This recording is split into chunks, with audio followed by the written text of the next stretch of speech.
Overwhelming odds. It is an appropriately Gallic thing to charge in with your last warband. I'm just trying to think if we can push them towards the... Do you want to stay and watch this or leave early? No. Let's stay and watch it. Defeat imminent. Defeat imminent. Defeat imminent. Spin your way out of that one. Defeat imminent. We did our best. We're the heroic losers. Oh. We lost the battle we made in the war. Well, You are defeated. good try.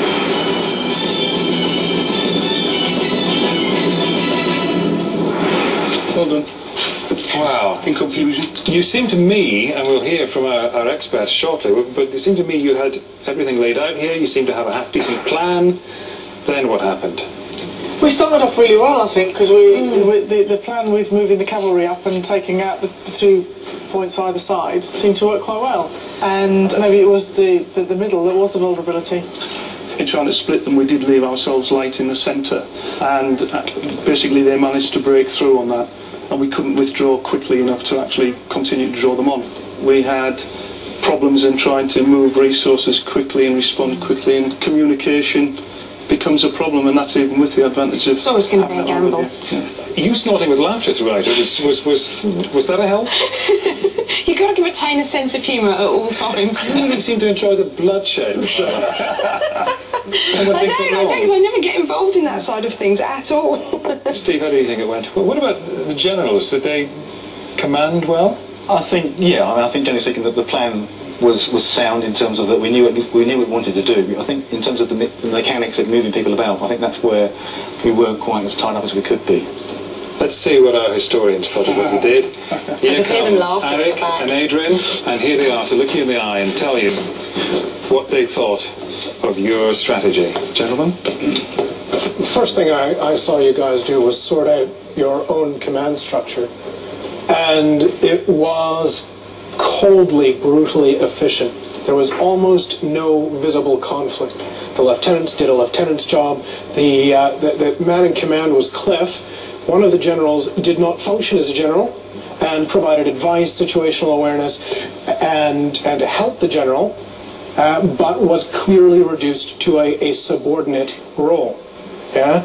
You did not very often advance beyond the bird table here, whereas Cliff spends almost every moment of this battle standing there at the rail, looking over the shoulders of his subordinates, making sure that he can make decisions at key points. You set out, you were looking around, you were being very efficient, very well organised in how you tried to find out what the situation was. All of that very, very professional. It looked good. You instantly saw that what you needed to do was, for instance, draw the Romans in, which was absolutely the right thing to do.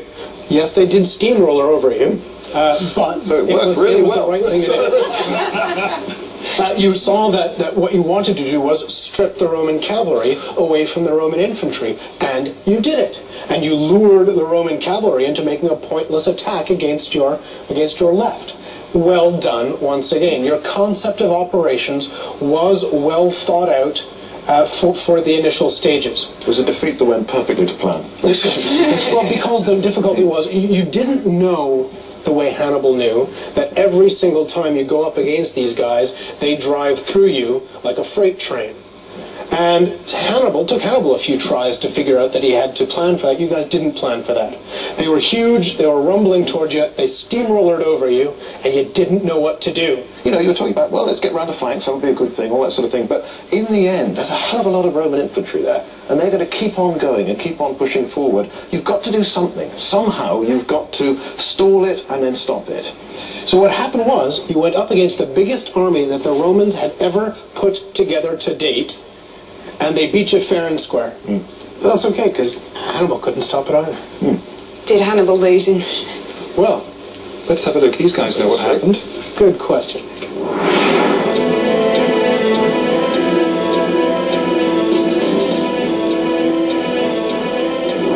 Hannibal has been fighting against the Romans for a while.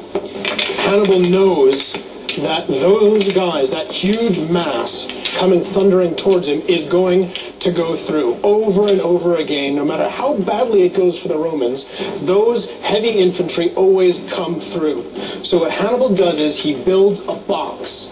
He builds a box for the Romans to come into. He puts his Gauls and his Spaniards out front, and he pushes them forward. to get them engaged sooner, to make sure they come rolling into that box. And that's a trap door. But the Romans, we're thinking we've got more legionaries than we've ever had before. Even in the defeats we've suffered, as Eric said, these guys have broken through somewhere. They've always given a really good account of them. We've got a narrow plain. We know our problem is that our cavalry keep losing, because there's not very many of them and they're not that good. We've got a river on one side, we've got high ground over here.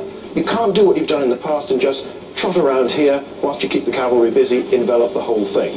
So we've got all of our legions, all of our allied troops in this great big block. It's a great big mass of men, the units much closer together than usual. It can go in one direction, that way, and that's it. So the first thing I'm going to do is I'm going to take my cavalry here on the left, and I'm going to turn them against those Roman cavalry there and make them go away. And let my guys form up. I've got use for those guys later. Meanwhile, those Roman heavy infantry are going to come into my box. If your cavalry are happy killing them or chasing them around over the landscape, doesn't matter. This lot, this massive phalanx of people here is going to win me the battle. So I've advanced these a little bit, see what's happening over here. These are the skirmishers. They don't get in, they don't destroy you, but they keep these people busy. And as long as my infantry have time to win, then doesn't matter to me. You know, if I have rather less cavalry than I had to start off with, it won't make much difference. So I slam in here, right at the centre. Completely unsurprising. It's exactly what the Romans always do. And they come steamrolling through, and they're squashed together, and they're in a big, huge mass. Big mass. Romans as far as the eye can see. The third line squished into the second line, into the first line. And I know this is going to happen. I've seen it all before. I let my guys fall back. Suddenly, they stop. They turn, they face the Romans, and here, remember those Libyans? Remember how well those Libyans held together? You saw those pikes? Libyans, bookends, right into both sides. Squash, start killing them. Slaughter, slaughter, slaughter. I should just explain that Eric is a senior lecturer in war studies at Sandhurst and watched all this. Well, we don't use the word slaughter very much. Now, Eric then does something frightfully fancy, or I'll probably do it for him because I don't think his arms are long enough. Yeah. Usually, your horsemen see the enemy have gone and just disappear off into the sunset after them. But he doesn't. Hasdrubal, the commander, brings them round behind these Roman cavalry, the allies. And they promptly realise being taken on two sides is not a good move, so they run away. These cavalry then stop a second time. The Numidians do what they're good at. They chase off the fugitives, but it then leaves these people to seal off the trap. So, that's what really happened. Having seen that, don't you wish you'd done it?